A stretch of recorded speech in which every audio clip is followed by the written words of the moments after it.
minha gente, tudo bem com vocês? Professor Pietro aqui então, para mais um tópico da unidade 3, onde a gente dá continuidade às estruturas de repetição, nesse caso aqui agora falando da estrutura while. A estrutura while, também conhecida como repetição por condição, é aquela estrutura que permite que você bole uma condição mais complexa, às vezes é mais intuitivo para você usar um while, por exemplo, do que um for. Talvez você esteja melhor acostumado com isso. Sem problema, como eu disse para vocês no tópico anterior. Tanto o while quanto o for, em linguagem C, permitem que a gente faça as mesmas coisas, no sentido de repetir um bloco de comandos, tá? Então vamos aos slides, olha só. Em muitas situações a gente sabe que a gente precisa repetir um bloco de comandos, né? A gente vai repetir esse bloco de comandos enquanto há uma condição for verdadeira, em detrimento de ficar contando quantas vezes o evento aconteceu. Ok? Então os comandos nesse caso aqui serão repetidos até que a condição seja quebrada. E a condição no caso do while é testada no início, assim como no for também, porém diferentemente do while que a gente vai ver no próximo tópico. O que é interessante do while, gente, é que muitas vezes a gente não consegue prever, é impossível de prever quando essa condição ela será quebrada. A gente não consegue contar quantas vezes a coisa vai acontecer. Então fica inviável ou fica menos intuitivo utilizar o for. Beleza? E essa condição que eu falei para vocês, ela geralmente é uma expressão lógico-relacional. Então em C, o while vai fazer o quê? Vai fazer a repetição de comandos baseados em uma condição. Vai repetir aquele bloco de comandos enquanto a condição for verdadeira.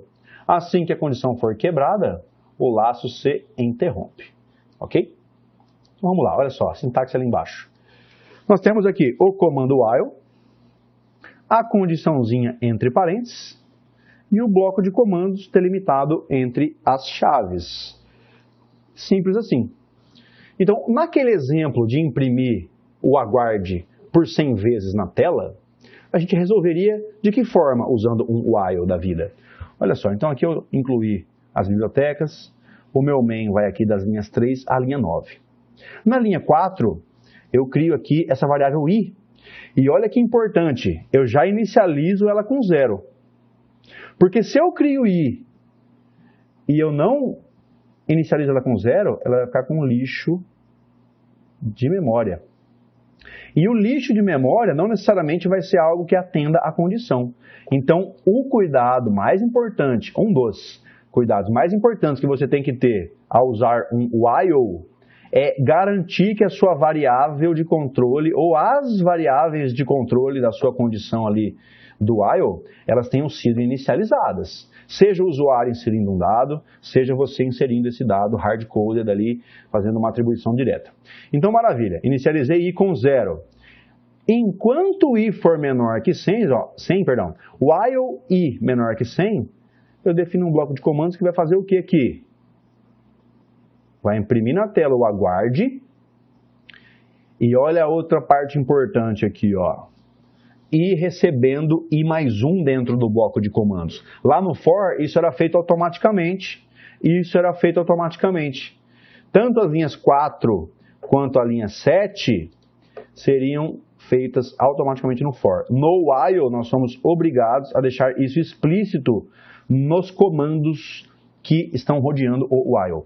Inicialização, imediatamente antes do while. Incremento, geralmente eu faço ao final do while, mas tem gente que faz no início também, aqui logo após o teste condicional. Depende da sua lógica, ok? Se você conseguir fazer de um jeito diferente, sem problemas. Mas assim a gente então resolveria o problema de imprimir aguarde várias vezes na tela. Só que a gente sabe que com for isso aqui é fácil de fazer, né?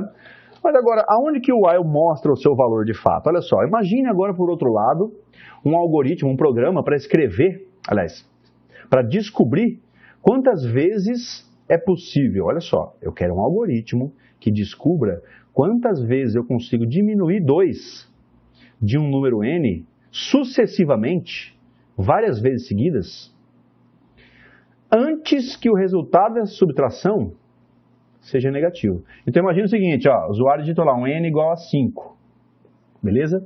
Eu quero contar quantas vezes eu consigo fazer 5 menos 2, vai me dar 3. Pronto, aqui ó, primeira vez, contei. Sobrou 3. 3 menos 2. Segunda vez, ó. Vai dar 1. Ora, 1, se eu fizer 1 menos 2, vai me dar um número negativo. Vai me dar menos 1. Então, eu consegui contar 2 vezes. Ora, fazer uma condição para testar isso aqui parece ser mais intuitivo de ser feito com o while em vez de fazer com o for. Tá bom? O que delimita bastante o tal do while e também do do while é que geralmente esses carinhas, essas estruturas de repetição while e do while, elas têm interação com o usuário dentro do bloco de comandos dela. Então, a interação com o usuário muitas vezes faz com que seja difícil prever quantas vezes o laço irá se repetir. Por quê? Porque o usuário é imprevisível. Se a gente tiver no código-fonte algo que é previsível, a gente pode fazer uma contagem com for. Caso contrário, talvez valha a pena fazer com o while. Olha só esse exemplo aqui. Desenvolver um programa que peça para o usuário informar valores inteiros. O usuário vai informando o valor inteiro. 10, 20, 30, sei lá, qualquer valor, 5, enfim, qualquer valor inteiro. O usuário vai informando. Vez após vez. A cada vez que o usuário informar um novo valor, o programa vai pegar e vai fazer o quê? Ele vai acumular esse valor, ele vai somar. Então o usuário digitou 10, depois digitou 5, depois digitou 30, o programa vai somando o que o usuário digita. Ok? E aí o seu programa vai fazer o quê? Ele vai ser interrompido quando a soma dos valores informados pelo usuário superar 100. Então o usuário digitou lá isso aqui, ó. Superou 100, eu paro, tá maior que 100, né? Eu paro de pedir para o usuário inserir novos valores. Essa é a ideia do algoritmo, do programa. Então vamos lá. Linhas 1 e 2, incluindo as bibliotecas. Da linha 3 à linha 9, temos o main. Lembrando a indentação, ó. Aí eu criei aqui duas variáveis inteiras. Soma que começa com 0 e valor que não começa com nada. Olha aí, ó, soma sendo inicializado com 0. Por quê? Porque eu estou usando soma dentro da condição do meu while. Se eu esquecer de inicializar a soma que está sendo utilizada na condição da linha 5 aqui, ó, eu provavelmente vou cair num loop infinito. Ou provavelmente eu nem execute essa estrutura de repetição e eu pule reto. Tá? Então isso é muito importante. Então ótimo. Enquanto a soma dos valores que o usuário digitar não ultrapassar 100, ou seja, enquanto a soma for menor ou igual a 100, eu vou fazer o quê? Eu vou pedir para o usuário digitar um valor, vou ler esse valor e vou acumular esse valor dentro da variável soma. Como que eu acumulo? Eu pego a própria soma e somo isso, eu adiciono isso, dou o valor que o usuário digitou e salvo na própria soma. Então vamos ao teste de mesa, olha só que beleza. No teste de mesa a gente vem aqui e cria as variáveis soma e valor. Valor não foi inicializado ainda, mas soma começa com 0. Ótimo. Muito bem. Aí a gente vem aqui para a linha 5. Na linha 5, eu te pergunto, 0 é menor ou igual a 100? Soma que vale 0 é menor ou igual a 100? É verdadeiro. Então eu vou executar o bloco de comandos que vai da linha 6 à linha 8. Tá? Vai aparecer para o usuário então lá, digite um valor. Aí vamos ver que o usuário vai lá e digita aqui nesse caso 50. O usuário digitou 50, aqui na linha 7. Na linha 8 eu vou fazer o quê? Soma, recebe soma mais valor. Quanto está valendo soma aqui? Está valendo 0. E valor? O valor está valendo 50. 50 mais 0, então lá na memória a variável soma, variável soma passa a valer 50. Ótimo. Ótimo, ótimo. Cheguei aqui na minha estrutura de repetição, no fim da estrutura de repetição. Eu, antes de tentar interromper ela, vou ter que fazer a verificação da condição. Então eu olho para essa condição e falo, soma é menor ou igual a 100? Ora, soma está valendo 50 aqui. Então 50 é menor ou igual a 100. Portanto, não excedi 100 ainda na nossa soma. E eu vou, de fato, pedir para o usuário inserir mais um valor. Aparece lá para o usuário, digite um valor. O usuário vai lá e digita, por exemplo, vamos lá, 15. O usuário digitou 15. Quando eu caio aqui na linha 8, eu vou fazer soma, recebendo soma, mais valor. Horas, 50 mais 15, soma vale 50. valor vale 15. 50 mais 15, soma passa a valer 65. Atribuição aqui, né? Ótimo, cheguei no fim da estrutura de repetição, vou testar de novo a nossa condição lá em cima, ó. Soma é menor ou igual a 100? Soma vale 65. 65 é menor do que 100, portanto, condição verdadeira. E eu peço para o usuário de novo inserir um valor.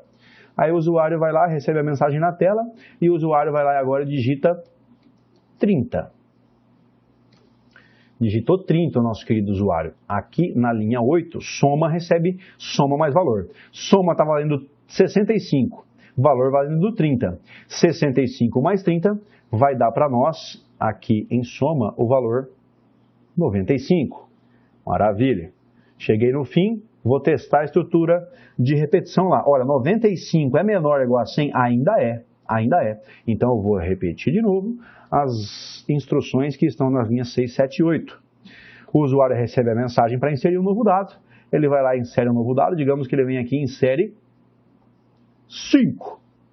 Inseriu 5. Na linha 8 a gente atualiza o valor de soma. Soma recebe 95 mais 5. Soma passa a valer 100. Excelente. Está valendo 100. A gente vai de novo verificar a condição. Soma que vale 100 é menor ou igual a 100? É igual. Então, se é igual, está sendo contemplado aqui no menor ou igual. Então, é verdadeiro de novo. Maravilha. Vamos executar de novo o bloco de comandos. O usuário recebe a mensagem. O usuário vai lá e digita um valor. Digamos que ele vem aqui e digita o valor 7. Digitou 7. A gente vai atualizar o valor de soma lá na linha 8. Então, soma recebe soma mais valor. Soma vale 100, valor vale 7.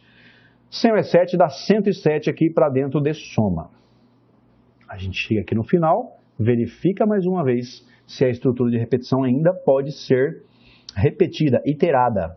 Eu te pergunto, 107, que é o valor de soma, é menor ou igual a 100? Não, não é. Então a gente quebrou essa condição aqui, porque agora a soma é maior do que 100, não é nem menor nem igual.